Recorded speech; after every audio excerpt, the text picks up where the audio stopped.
Saudara, ruas jalan Provinsi Aceh yang berada di Desa Kuala Baru, Kecamatan Teluk Dalam berlubang dan menutupi seluruh badan jalan. Kawasan ini kerap terjadi kecelakaan dikarenakan kondisi jalan yang berlubang dan kurangnya lampu penerang jalan. Jalan berlubang yang menutupi hampir seluruh badan jalan berada di Desa Kuala Baru, Kecamatan Teluk Dalam, Kabupaten Simbelu. Kondisi jalan berlubang ini kerap dikeluhkan warga maupun pengendara yang melintas di lokasi tersebut. Pasalnya, ruas jalan milik pemerintah Aceh ini menjadi salah satu akses utama masyarakat di 4 kecamatan yang berada di Simelu. Ditambah lagi, jalan berlubang ini berada di persimpangan jalan sehingga menjadi lokasi rawan kecelakaan, terutama pada malam hari dikarenakan tidak adanya lampu penerang jalan.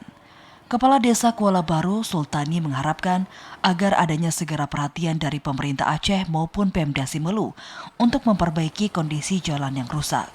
Harapan kami dari pemerintah Desa Kuala Baru mengharapkan kepada pemerintah provinsi maupun pemerintah daerah Kabupaten Simelu terkait dengan mungkin jalan kita yang saat ini kita perkirakan hampir beberapa warga yang memang menjadi korban di sekitaran jalan yang agak rusak kan.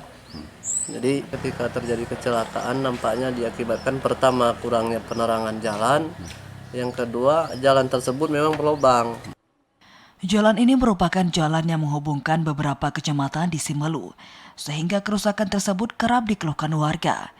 Dirinya juga meminta pemerintah segera memasang lampu penerang jalan sehingga dapat meminimalisir kecelakaan bagi pengendara.